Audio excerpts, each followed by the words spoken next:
Hey everybody, welcome to our channel और मैं हूँ Ganga and today we are going to discuss the first chapter of class 11 microeconomics. And if you haven't subscribed to my channel, please do subscribe it so that you get notified every time I upload a new video and so that you do not miss your any of important lectures. So without any further delay, let's get started with the video.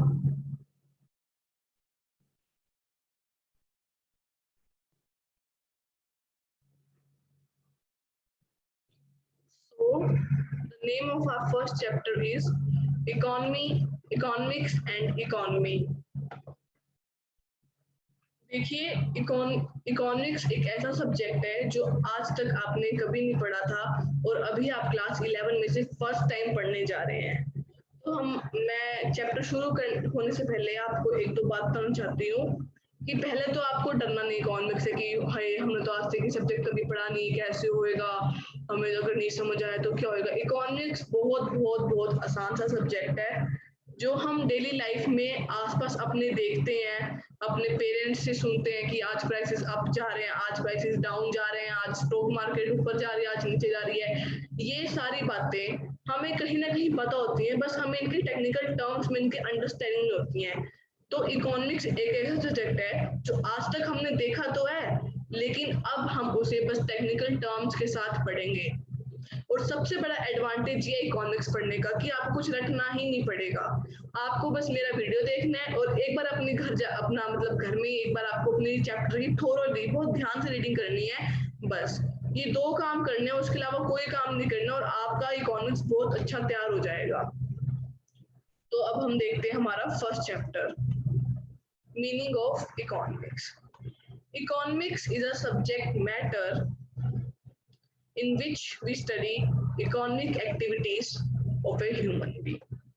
देखिए, हम देखते हैं कि जैसे Indian economy, American economy या किसी भी country की इकोनॉमी, जो इकोनॉमी है वो ह्यूमन बीइंग्स से रिलेटेड है, क्योंकि economics is a technical subject and humans run the economy of a country. कोई एनिमल्स तो या कोई नेचुरल चीज नहीं है इकोनॉमी, ह्यूमंस इकोनॉमी को रन करते हैं। ठीक है, इकोनॉमी वो चीज है यानी जब लोग ह्यूमन बीइंग्स ऐसी एक्टिविटीज करते हैं जिससे कि वो पैसे कमा सके और अपनी जिंदगी का गुजारा कर सके। इकोनॉमिक्स वो चीज है, वो इकोनॉमी है। और इकोनॉमिक्स क्या है? एक सब्जेक्ट मैटर। जैसे हमारे बाकी के सारे सब्जेक्ट होते हैं, हिंदी, इंग्लिश, मैथ साइंस जो हम साइंटिफिकली पढ़ते हैं, इकोनॉमिक्स भी एक सब्जेक्ट मैटर है जिसके अंदर हम ह्यूमन बीइंग्स की एक्टिविटीज को स्टडी करते हैं, उनकी इकोनॉमिक एक्टिविटीज को स्टडी करते हैं। इकोनॉमिक्स वो चीज है जिससे ह्यूमन बीइंग्स कुछ काम करते हैं, कुछ एक्टिविटीज करते हैं और अपना खर्चा पानी गुजारा चलाते हैं। ठीक है, यानी कि economics is a subject matter in which we study economic activities of a human being. अब जो ह्यूमन बीइंग है वो अपनी सारी की सारी एक्टिविटीज एक सोसाइटी के अंदर करता है, सोसाइटी के रिसोर्सेज को यूज करते हैं और अपना खर्चा पानी चलाता है। अब ये बात तो हमने 10th तक पढ़ी है कि जो हमारे कंट्री में या जो हमारे वर्ल्ड में रिसोर्सेज है वो अनलिमिटेड नहीं है, वो लिमिटेड है। वो अनलिमिटेड नहीं है, वो लिमिटेड है। और ह्यूमन बीइंग्स को उन्हीं लिमिटेड रिसोर्सेज को यूज करके अपनी जिंदगी चलानी है, अपना खर्चा पानी चलाना है। तो इकोनॉमिक्स एक सब्जेक्ट मैटर है जो ह्यूमन बीइंग्स की इन्हीं सब सोसाइटी के अंदर होने वाली इकोनॉमिक एक्टिविटीज को स्टडी करता है। ठीक है, अब हमने ये बात जान ली कि ह्यूमन बीइंग्स की एक्टिविटीज को इकोनॉमिक्स स्टडी करता है और जो हमारे रिसोर्सेज हैं वो लिमिटेड हैं। तो इकोनॉमिक्स ये देखता है कि एक ह्यूमन बीइंग अपने लिमिटेड रिसोर्सेज को किस तरह से यूज करे कि उसका सबसे ज्यादा फायदा हो। ठीक है, तो हमारे इकोनॉमिक्स की डेफिनेशन यहाँ कंप्लीट हो जाती है। Economics is a subject matter in which we study economic activities of a human being.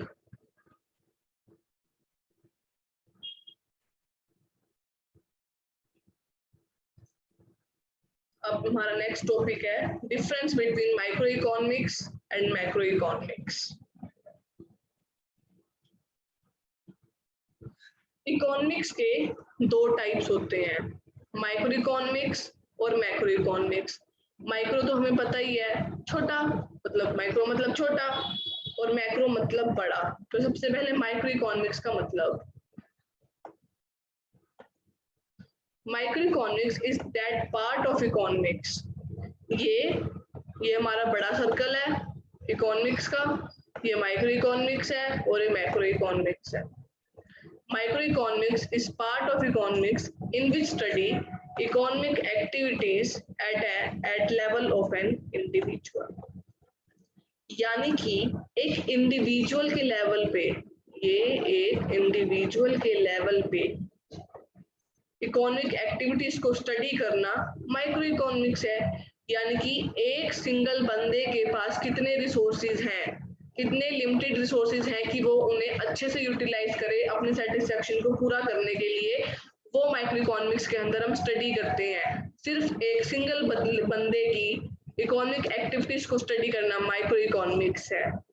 और मैक्रो इकोनॉमिक्स इसके जस्ट अपोजिट, जब हम पूरी कंट्री की इकोनॉमिक एक्टिविटीज को स्टडी करें वो macro economics.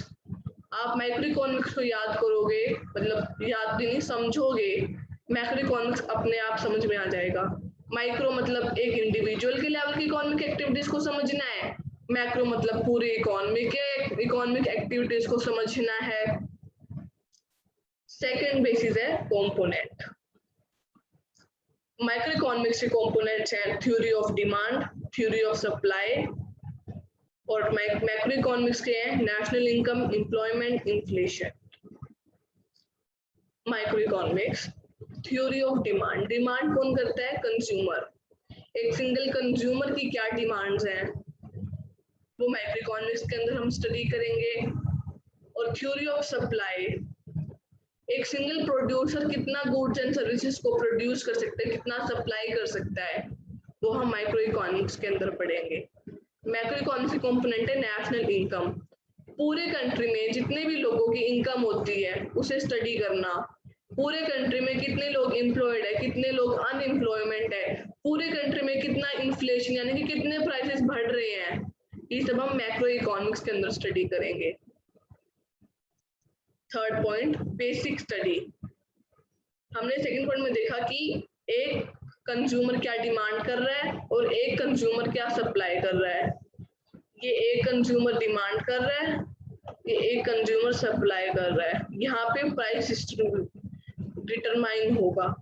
Price determination of A product in a market is the basis of study of micro economics. मतलब ऑब्जेक्टिव क्या है माइक्रो इकोनॉमिक्स पढ़ने का? माइक्रो इकोनॉमिक्स को पढ़ने से हमें किसी भी प्रोडक्ट के प्राइस का पता चल जाता है, क्योंकि हम इसमें एक इंडिविजुअल लेवल की डिमांड और सप्लाई पढ़ते हैं, और जहाँ पे डिमांड और सप्लाई कट कर जाते हैं वहां पे हमें उस प्रोडक्ट का प्राइस पता चल जाता है। तो माइक्रो इकोनॉमिक्स के अंदर हम प्राइस डिटर्मिनेशन पढ़ते हैं। मैक्रो इकोनॉमिक्स के अंदर हम इक्विलिब्रियम लेवल ऑफ इनकम और output are basis of study of macro economics. यानी कि पूरी कंट्री के अंदर इक्विलिब्रियम कब आएगा, ये हम मैक्रो इकोनॉमिक्स में पढ़ते हैं। फोर्थ पॉइंट है basic assumption. While studying microeconomics, macroeconomics variables assumed to be constant. यानी कि जब हम माइक्रो इकोनॉमिक्स स्टडी करते हैं तो हम मैक्रो इकोनॉमिक्स के कंपोनेंट्स को कांस्टेंट मान लेते हैं, क्योंकि हमारे कुछ थ्योरीज ऐसी हैं माइक्रो इकोनॉमिक्स की जो माइक्रो इकोनॉमिक्स के अंदर वैलिड नहीं है। तो अगर हम उन्हें माइक्रो इकोनॉमिक्स के अंडर भी लेके चलेंगे तो हमारे माइक्रो इकोनॉमिक्स की जो बेस है वो हिल जाएगा। तो इसलिए जब हम माइक्रो इकोनॉमिक्स पढ़ते हैं तो हम मैक्रो इकोनॉमिक्स कंपोनेंट्स को स्टेबल मान लेते हैं। सेम विद मैक्रो इकोनॉमिक्स, जब हम मैक्रो इकोनॉमिक्स पढ़ते हैं तो हम माइक्रो इकोनॉमिक्स को कांस्टेंट मान लेते हैं, एज्यूम कर लेते हैं जैसे कुछ है ही नहीं।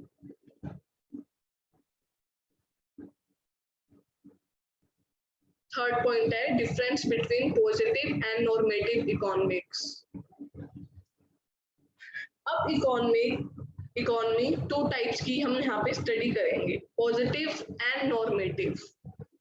ठीक है, पॉजिटिव मतलब फैक्ट्स, क्योंकि पॉजिटिव है ना वो, और पॉजिटिव क्या होते हैं? फैक्ट्स। नॉर्मेटिव मतलब जिसमें हम कुछ अपनी जजमेंट्स या अपने सजेशंस जिसमें हम दे सकें। So positive economics deal with economic issues related to past, present and future.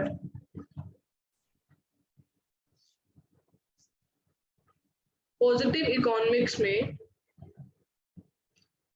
हम economic issues related to past, present and future को स्टडी करते हैं, क्योंकि पास्ट में हमारे कुछ ऐसे फैक्ट्स होते हैं जिन्हें हम देख सकते हैं, स्टडी कर सकते हैं। प्रेजेंट में भी हमारे फैक्ट्स को हम स्टडी कर सकते हैं।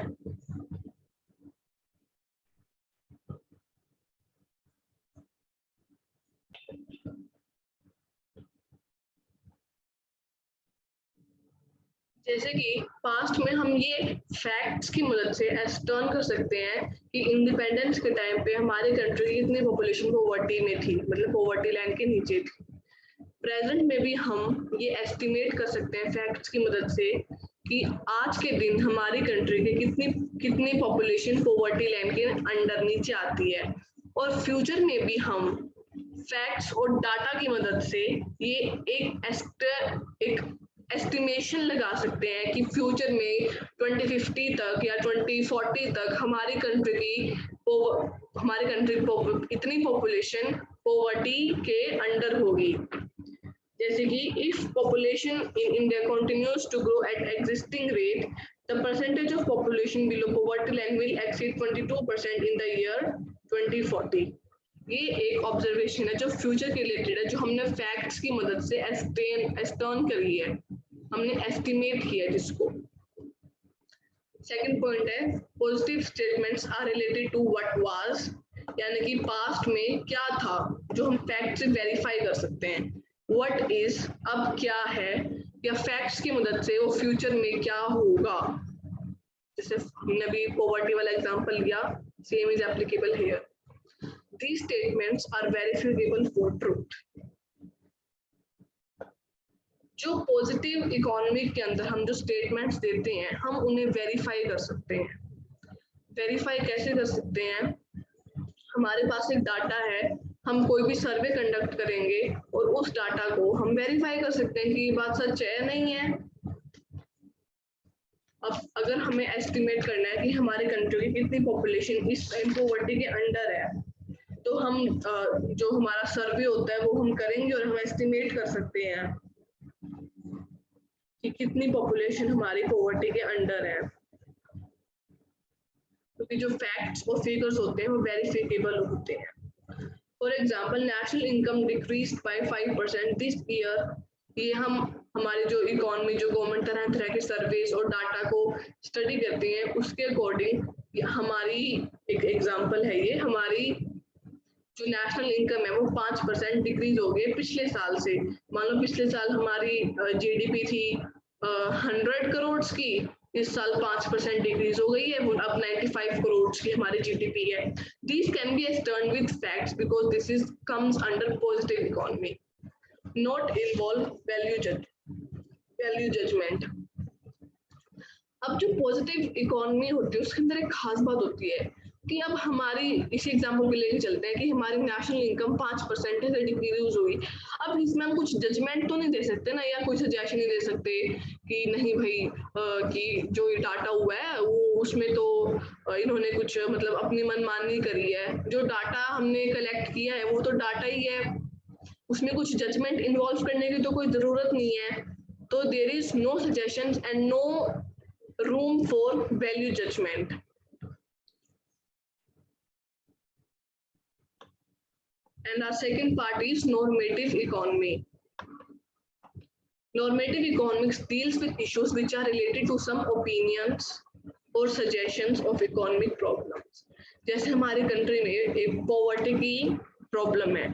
अब आप कितने सारे इकोनॉमिस्ट और एक्सपर्ट से बात करोगे तो वो अलग अलग सजेशंस और ओपिनियंस देंगे कि हम किस तरह से हमारी कंट्री में जो पॉवर्टी की प्रॉब्लम है उसे कैसे डील करें। कुछ लोग कहेंगे कि गवर्नमेंट को इंसेंटिवाइज करना चाहिए, कुछ लोग कहेंगे कि हमें डायरेक्ट मनी ट्रांसफर कर देना चाहिए।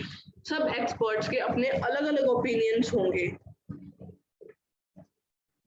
ठीक है। तो जैसे इसमें तो सिर्फ फैक्ट्स थे, इसमें कहीं ओपिनियंस की कोई जगह नहीं थी पॉजिटिव में, लेकिन नॉर्मेटिव में opinions matters. Different experts give their different opinions related to a particular economic problem that is prevailing in our economy. Normative statements are related with what should be and what ought to be. हम यहाँ पे जो चीज हमारे positive economy में जो चीज हमारे पास प्रेजेंट है हम उसे सिर्फ वेरीफाई कर सकते हैं कि हाँ अच्छा ये प्रॉब्लम है, ये ऐसा है, इतनी % ऑफ पॉपुलेशन अभी पॉवर्टी में है। लेकिन नॉर्मेटिव में हमें ये बताया जाएगा कि इस प्रॉब्लम को सॉल्व करने के लिए हमें क्या करना चाहिए। यहाँ पे हमेशा शुड वाली चीज आएगी, क्या करना चाहिए। यहाँ पे क्या है, क्या करना चाहिए। पॉवर्टी को खत्म करने के लिए हमें कोई प्रोग्राम चलाना चाहिए, डायरेक्ट मनी ट्रांसफर करना चाहिए, एम्प्लॉयमेंट बढ़ाना चाहिए, लोगों को एम्प्लॉयमेंट अपॉर्चुनिटीज देनी चाहिए, स्किल्स इम्पार्ट करना चाहिए ताकि वो नई नई जॉब्स को क्रिएट कर सकें। ये सब सजेशंस हैं जो हम एक इकोनॉमिक प्रॉब्लम को सॉल्व करने के लिए दे रही हैं। थर्ड पॉइंट है normative statements are not verifiable at all. Positive economics में हम ये वेरीफाई कर सकते थे कि ये सच है या नहीं है। जो भी डाटा है हम उसे वेरीफाई कर सकते हैं कि if this data is correct और not. But in normative economics how can we verify that this suggestion is good or not? There are a number of pros and cons of different suggestions given by different experts. अब poverty की problem को खत्म करने के लिए अभी मैंने आपको 4 से 5 सजेशंस बताए। इनमें से हर सजेशंस की अपनी अपनी कोई खासियत है, अपनी अपनी कमी है और इसे हम वेरीफाई तो नहीं कर सकते कि हाँ भाई ये वाली सजेशन तो 100% वर्क कर जाएगी और ना ही कोई प्रॉब्लम आएगी, हमें ये अप्लाई कर देना चाहिए। ऐसा तो नहीं होता, ये वेरिफिकेबल नहीं है। ठीक है। और हमारा फिर 4th पॉइंट है to increase national income government should some start employment opportunities programme. इसमें कहीं भी कोई फैक्ट्स नहीं है, कोई डाटास नहीं है, it is more a suggestion which is used by some experts to increase our national income. Involves value judgment. इसमें सब लोग अपने अपनी राय देंगे, अपने अपने सजेशन देंगे और यही इश्यूज हैं, यही इकोनॉमिक इश्यू है जिसमें हमारे कंट्री में कंट्रोवर्सी टाइप क्रिएट हो जाती है क्योंकि सबके अपने अपने अलग अलग व्यूज होते हैं, सबकी अपनी अपनी जजमेंट होते हैं, सबके अपने अपने व्यूज होते हैं। ठीक है। This positive economics is totally based on facts and this is totally based on suggestions. अब हम लास्ट टॉपिक करेंगे हमारे फर्स्ट चैप्टर का, टाइप्स ऑफ इकोनॉमिक्स। हमारी इकोनॉमिक में मेजरली 3 टाइप्स की इकोनॉमीज होती हैं। कंट्रोल्ड और centrally planned economy, free economy और market economy, mixed economy. 3 economies को हम वन बाय वन देखते हैं। Centrally planned economy. These are the economics where economic activities are firmly controlled by some government. या फिर इसे गवर्नमेंट इकोनॉमी बोल देते हैं लोग। यानी कि जितनी भी एक कंट्री में इकोनॉमिक प्रॉब्लम्स या इकोनॉमिक एक्टिविटीज हैं, सारी की सारी इकोनॉमिक एक्टिविटीज को कंट्रोल कौन करेगा? गवर्नमेंट। सिर्फ और सिर्फ गवर्नमेंट कंट्रोल करेगी कि एक इकोनॉमी में कैसे, कब और क्या होना चाहिए। There is no role of any other party, only government will decide what to do and what not to do. Motive is social welfare. देखिए अगर कोई गवर्नमेंट अपनी इकोनॉमी को कंट्रोल कर रही है तो गवर्नमेंट का फर्स्ट और प्राइमरी मोटिव ये होते हैं कि वो लोगों की भलाई के लिए करे। कोई भी अगर वो पॉलिसी ला रही है तो वो ये सोच के लाएगी कि इससे लोगों का भला होगा। सोशल वेलफेयर, वो प्रॉफिट कमाने के लिए कोई भी कभी भी सरकार कोई भी पॉलिसी अपनी इकोनॉमी में नहीं लाएगी। The motive is only and only social welfare under controlled economy और सेंट्रली प्लान्ड इकोनॉमी। सेंटर मतलब गवर्नमेंट, तो गवर्नमेंट की इकोनॉमी में social welfare is the main motive. Most resources are controlled by government. If the government is taking all the decisions related to economy, so all the resources in the economy will be controlled by government. तो यानी कि जितने भी resources हैं government के under होते हैं, government की कंपनीज ही इकोनॉमी को रन करती है। Public sector dominates the economic activity. अब गवर्नमेंट सब काम कर रही है तो पब्लिक सेक्टर डोमिनेट करता है इकोनॉमी में, प्राइवेट पार्टिसिपेशन बहुत कम हो जाती है। free economy or market economy. In this type of economy, all the decisions related to economic activities are taken by private forces. यानी कि private people will take all the decisions related to market economy. And if private people are controlling the economy, so their motive will be only profit maximization. There is little or no room for social welfare. And most resources are controlled by private people because this is market economy and free economy, and private sector dominates the economic activities. Mixed economies, यानी कि इसकी भी characteristics कुछ 50% इसकी characteristics और 50% इसकी characteristics is equal to mixed economy. These are the economics where economic activities are controlled by free play of market forces but regulated by government. मतलब private people उनको अपनी इकोनॉमी एक्टिविटीज जो करनी है करें, लेकिन उन पे सुपरवाइज कौन करेगा? गवर्नमेंट करेगा कि वो कुछ गलत काम ना कर दे या कुछ ऐसा काम ना करें जिससे लोगों को कोई प्रॉब्लम हो. ठीक है, काम कौन कर रहा है? प्राइवेट प्लेयर्स, लेकिन रेगुलेट कौन कर रहा है? Government. Motive is both welfare and profit maximisation. Government welfare पे ध्यान देगी और प्राइवेट प्लेयर्स प्रॉफिट मैक्सिमाइजेशन पे ध्यान देंगे. If both the parties are controlling the economy, then resources will also be controlled by both the parties. So government and people, they both control the resources. And in this type of economy, both the sectors, public sectors and private sectors dominates the economic activity. अब आपको एक छोटा सा काम है, आपको तीनों type की इकोनॉमिक्स के एग्जांपल्स की, मतलब जैसे इंडिया में कौन सी टाइप की इकोनॉमी प्रिवेल करती है, सेंट्रली, फ्री या मिक्स्ड इकोनॉमी. यूएस में, रशिया में, तीनों टाइप की इकोनॉमी के एक या दो एग्जांपल्स आपको कमेंट बॉक्स में मेंशन करने हैं. ठीक है, ये हमारा छोटा सा चैप्टर था क्लास 1 का, मतलब chapter 1 of class 11 micro economics. इसमें हमने 4 टॉपिक्स पढ़े. सबसे पहले इकोनॉमिक्स क्या होती है, माइक्रो इकोनॉमिक्स और मैक्रो इकोनॉमिक्स, पॉजिटिव और नॉर्मेटिव इकोनॉमिक्स और 3 टाइप्स ऑफ इकोनॉमिक्स. ये चैप्टर छोटा सा है, इसमें 1 मार्क या 3 मार्क्स का क्वेश्चन आ जाता है कई बार कि उन्होंने ऐसे ही कह दिया कि डिफरेंस बिटवीन माइक्रो इकोनॉमिक्स और मैक्रो इकोनॉमिक्स और difference between normative and positive,